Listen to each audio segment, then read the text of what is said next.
ለረጅም ጊዜ ኦልሞስት ወደ አንድ ወር ገደማ ከቻናል ላይ ርቄ ነበር። ይቅርታ አድርጉልኝ ስለጠፋው። ሶ ዛሬ ለብዙዎች ይጠቅማል ወይም ወሳኝ ነው ያልኩትን ይህንን ቪዲዮ ይዤ መጥቻለሁ። በመጀመሪያም ለዚህ ቻናል አዲስ የሆናችሁ ሰብስክራይብ፣ እንዲሁ ነባር የሆናችሁ ላይክ፣ ኮሜንት እና ለብዙዎች ስለምጠቅም ሼር ማድረግ እንዳትረሱ።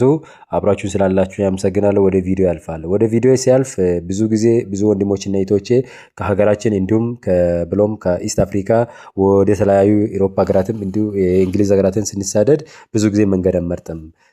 እነዚህን መንገዶችን ስንጠቀም የትኛው መንገድ ነው በጣም ይረረግ የሆነ ወይም አደጋ የበዛ መንገድ የትኛው ነው? ስለዚህ የትኛውን መንገድ ባንጠቀም ቆንጆ ነው የሚለውን ነገር እዚህ ጋር ዘርዘር አድርጌ አስቀምጫለሁ። በመጀመሪያም በብዛት ወደ ኢሮፓ ሀገራት ስናልፍ እና አረቢያን ሲ እና ኢንዲያን ኦሽን ወይም እነሱን ክሮስ አድርገን ለማለፍ በሱ ላይን ስንሄድ ብዙ ጊዜ የምንጠቀመው የመንን ነው። የመንን ስንጠቀም የመን መንገድ ላይ ምን አደጋ አለ የሚሉ ነገሮችን በደንብ ልናቅ ይገባል። በመጀመሪያም በብዛት ከኢስት አፍሪካ ወይም ወደ ኤደን ባህረ ሰላጤ ወይም ወደ እነዚህ ሀገራት ስንሻገር በየመን በኩል ከላይክ ከኢትዮጵያ ከፑንትላንድ ከሶማሊያ ከኤርትራ ከኬንያ በዚህ መንገድ ብዙ ጊዜ ወደ እነዚህ ሀገራት ኢሚግሬት ወይም ሲሳደዱ ከጅቡቲም ጭምር ሲሳደዱ እናያለን።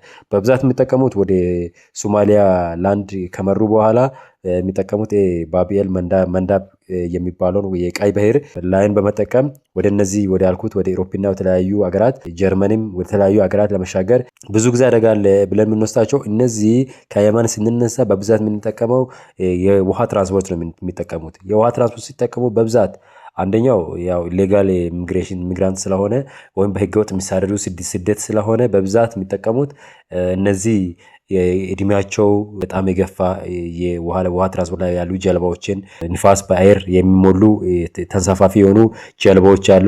ሁለተኛ እድሜያቸው የገፉ ጀልባዎች ያልተመዘገበ ህገወጥ የሆኑ ጀልባዎችን ነው እነዚህ ደላሎች እና የመሳሰሉ ህገወጥ ስራ የሚያራምዱ ሰዎች የሚጠቀሙት። ስለዚህ ረጅም ቀናትን ወይም ረጅም ሰዓታትን በሾርት ሊብነት ቀይ ባህርን ክሮስ አድርገን የሆነ የአውሮፓ ሀገር ቦርደር እስክንደርስ ድረስ ቀናትን ይወስዳል።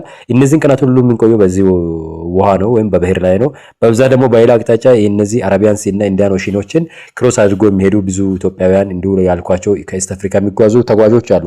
በዚህን ጊዜ ቅድም ከምላቸው ከሴፍቲ አንጻር በብዛት ከዚህ በፊትም ብዙ ጊዜ አይተናል። በቅርብ ጊዜም የመስመጥ የተለያዩ ከባባድ የሆነ ሰብአዊ የሆነ አደጋዎችን የሚያስከስት መንገድ ነው።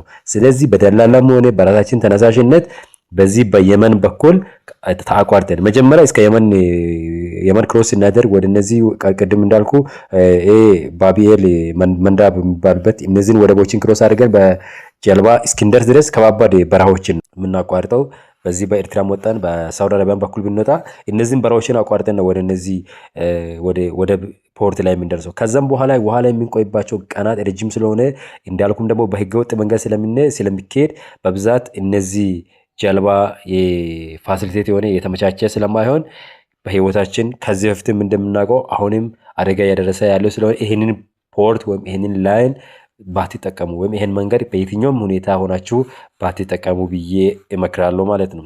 ሁለተኛ ከኢስት አፍሪካ ብዛት ኢሚግራንት ወደ ተለያዩ ሀገራት ሲሳደዱ ለማለፊያ የሚጠቀሙት ብዙ ጊዜ ሊቢያን ነው። ሊቢያን ተጠቅመው ወደ ጀርመን ይሄዳሉ፣ ወደ ተለያዩ አውሮፓ ሀገራት ይሄዳሉ።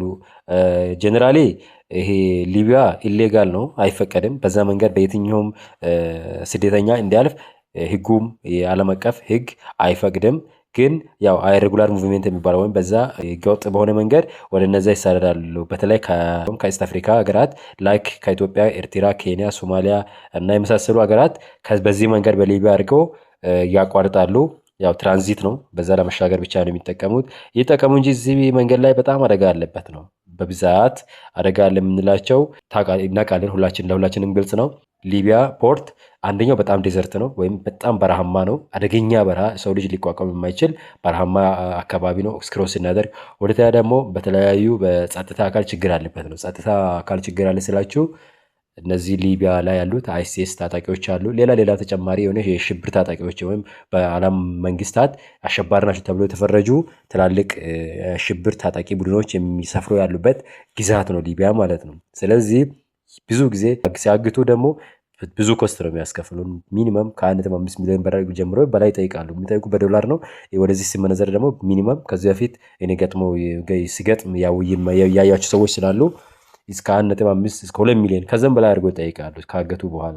ሪስክ አለበት ስለሆነ የትኛውም ነገር ቢሆን ከመወሰናችን በፊት በራሳችንም ሆነ በተለያዩ በደላላ ግፊት የምንነሳ ቢሆን እንኳን ይህንን ፖርት ይህንን ስትሬት ባንጠቀም ይህን መንገድ ባንጠቀም 100% አድቫይዝ ያደርጋል።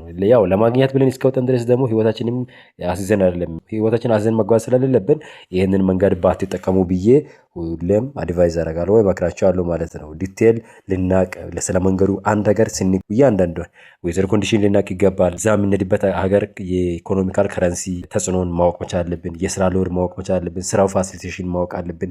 ሁለተኛ ደግሞ የስደተኛ አቀባበልስ እንዴት ነው፣ ያው የመኖሪያ ፍቃድ ይሰጣል አይሰጥም የሚሉ ነገሮችን የመሳሰሉ ነገሮች ሁሉንም ነገር ፑርሊ ማወቅ መቻል ከመሳደዳችን በፊት ማለት ነው። በምን አይነት መንገድ ነው መሄድ አለብን የሚል ነገሮችን ብቻል ከዚህ በፊት አንድ ቪዲዮ ሰርቻለሁ ስለ ደቡብ አፍሪካ።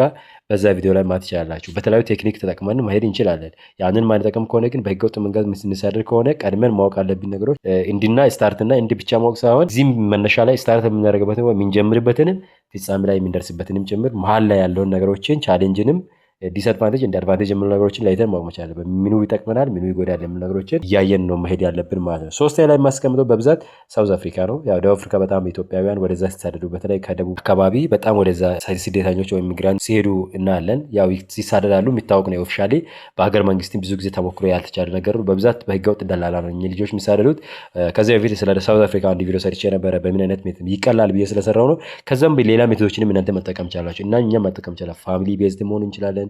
የተለያዩ ኢኮኖሚካሊ መሄድ እንችላል። ትሬዲንግ ዙሪያ በሃይማኖታዊ በሂመም በቱሪዝም በተለያዩ ነገሮች መሄድ እንችላል። እነሱን ራሳችሁ ኦፕሽን ስለሆነ መጠቀም እንዳረሱ።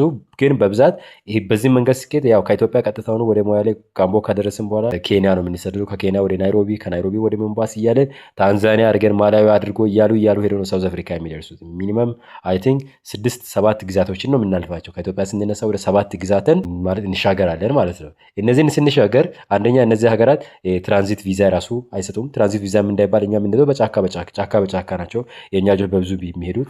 አሁንም ስቲል ነው ታንዛኒያ ላይ በጣም ከባድ የኢትዮጵያውያን ክምችት እንዳለ ነው የሚወራ። የብዙ ኢትዮጵያውያን እዚሁ ታንዛኒያ ላይ ታስሮ በጣም እንደሚሳደዱ እንደሚሰቃዩ ነው ምንሰማው። አንደኛ እዚህ መንገድ ላይ ስንሄድ ማሰብ አለብን ነገር አለ። የሁለቱ ሀገራት ምሳሌ ኢትዮጵያና ኬንያ የስደተኛ አቀባበል ንጹህ ሊሆን ይችላል። ምንም ማለት ሸካራነት የሌለ ንጹህ ቅብብል አላቸው ሊሆን ይችላል። ላይክ አሁን ኢትዮጵያና ግብፅ፣ ኢትዮጵያና ኤርትራ ያለችበት ሁኔታ ለምሳሌ አስኪ ነው። ለምሳሌ አንድ ኢትዮጵያዊ ስደተኛ ኤርትራ ላይ ቢያዝ ኢትዮጵያ መንግስት ኃላፊነት ወስዶ በኤምባሲም በኩል በቆንስላ ጽሕፈት ቤት በኩልም ወደ ኢትዮጵያ ላይ መልስ ይችላል በቀላሉ ማለት ነው። ለምን ሁለቱ መንግስታት ያሉ አቅርቦች ዲፕሎማሲ ችግር ካለ ሲምፕሊ አይፈቱም። ታንዛኒያም ይሄ ነው። የድሮ ችግር ስላለባት ከኢትዮጵያ ብዙ ዲፕሎማቲክ ግንኙነት የላትም። ብዙም የሚጠቃቀሙትም የሚተሳሰሩበትም ሌቨል ላይን ስለሌለ ታንዛኒያ ላይ ስንታሰር 2-3 ዓመት ቤተሰብ በሆነ ገንዘብ ሰጥቶ ጉቦ ምናምን አድርጎ ካላወጣ እዛው መበስበስ እዛው መሞት ነው። ብዙ ልጆችም እየሞቱ ስለሆነ ማለት ነው። ስለዚህ ይህንን መንገድ በጣም በጥንቃቄ